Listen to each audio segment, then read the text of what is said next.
Hi, everyone. John Hayden from out South Florida. The legislative session is wrapping up in Tallahassee. And once again, the state legislature, led by Ron DeSantis and his supermajority Republicans, have turned their sights on youth and specifically LGBTQ plus youth. Here to explain what it all means for Florida youth is PRISM Executive Director Maxx Fenning. Maxx, thank you so much for joining us today. Yeah, happy to be here and happy to dig into everything that we've been going through in these 60 days of hell. It's 60 days right now, but it's something that we've been dealing with every year. It seems like for the last three or four sessions of the DeSantis administration. It's just, was there less this year, or are we just so used to being piled up on we're just not noticing anymore? Yeah, I mean, that Overton window shifts, but we are seeing less anti-LGBT legislation. Of course, many will remember 2023 when a number of anti-LGBT bills were signed into law by Governor Ron DeSantis. 2024, we saw 22 anti-LGBT bills introduced in the Florida legislative session.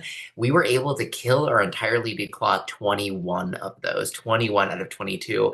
And so we have seen as a result this year significantly less appetite in anti-LGBT legislation. We've had a few bills, I want to say about 5 or 6 anti-LGBT bills. The main focus has been anti-DEI, of course. That's the new boogeyman, and then of course some others that unfortunately are moving through that will, at a minimum, disproportionately impact queer young people. We're going to talk about a couple of specific bills and proposals here in just a second. But Maxx, I know you've been up to Tallahassee, and you go up every year during session. Compare the mood up there this year, the vibe, to the last couple or 3 years. I will say I'm noticing continue to be a lot of engagement. I think that Floridians continue to be fed up with what their legislature is giving them rather than working for working Floridians that are trying to put food on the table, support their families and live their lives. They continue to seek to make our lives harder. And I think that Floridians continue to be fed up. Worth noting, earlier in session, Equality Florida does their annual Pride at the Capitol kickoff, their kickoff of their now session-long lobbying.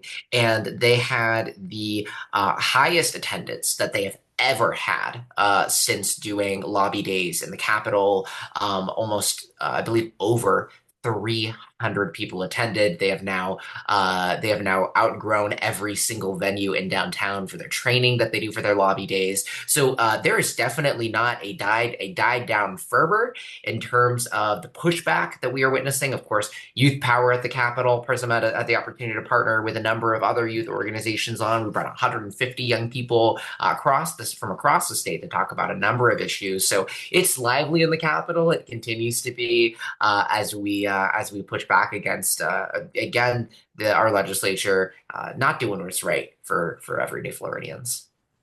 All right, well, let's start talking about young Floridians. The youth specifically, or the youth in general, specifically LGBTQ plus youth. Right now, at the time of taping, House Bill 1505, Senate Bill 1288 is working its way pretty effectively through committee and down to the floor towards a vote. This is now require parental consent for teenagers to be tested for STIs and to get mental health services. Do I have that correct? Yeah, the bill's changed a little bit as it's moved through. Now it would require parental consent for STI treatment. It would allow for testing. It would require consent for STI treatment. It would require consent for outpatient mental health services, for substance abuse prevention services, and other things that currently are exempted from that parental consent requirement in state law. What's the point? What's the point other than to hurt youth, to let disease go unchecked? Why? I don't understand it. The point is always control. You'll find that as an underpinning of many of these pieces of legislation.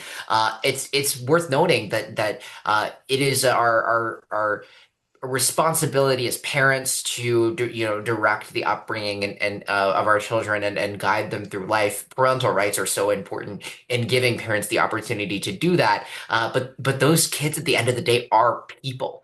They are people who are making their own decisions, and should also be able to make decisions to keep themselves healthy and happy. Um, do you think it's going to be able to get killed? Do you think it's going to be changed in any meaningful way, or is this just something we're going to have to take to the courts again with us? We'll see. It's worth noting that both chambers have heard the bill in all three of their committees. It's headed to we at least know it's headed to the House floor on Friday. Worth noting on the Senate side, we actually had Republicans vote this bill down.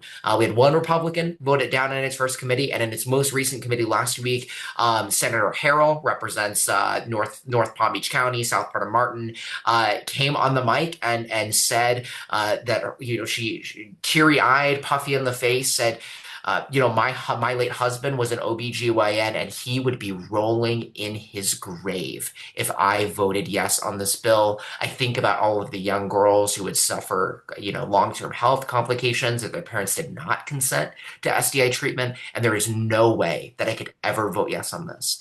In that moment, two other Republicans also flipped against the bill. We actually had three Republicans vote it down in that one committee. So it remains to be seen if it will even, if it'll make it to the Senate floor. We are hopeful that common sense will prevail now that it does have bipartisan opposition, and that our Senate leadership will do its right and not put it on the special order calendar.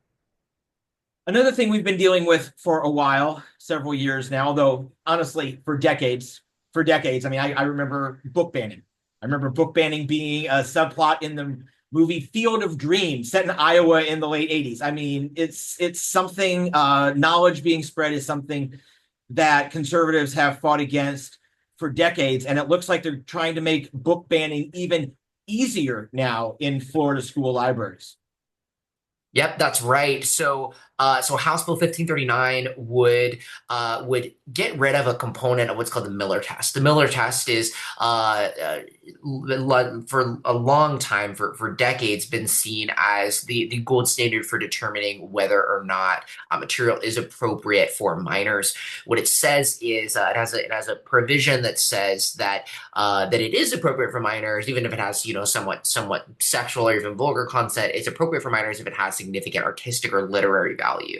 This would gut that protection for our books. So if we look at books like, for instance, genderqueer, that might have some more sexual or intimate themes that are part of that book, but that do have strong literary value, those would now be subject to objection. All right. Those are the uphill battles that we're fighting right now. But some of the battles have been won this session. And it's hard because after the last election, I mean, obviously Florida's agenda has been taken on the road to Washington, and is now visiting its horribles on the country. But Max, even though the Republicans super majority got super and majority or after this, after the elections, losing two Democrats to who flipped to become Republicans, there's been some wins though. Indeed, there have. And I think that's always important, right? Because we hear about all the things that pass, we hear about all the bad news, but we don't see everything that we were able to accomplish. That's of course by design. It doesn't need to be news anymore.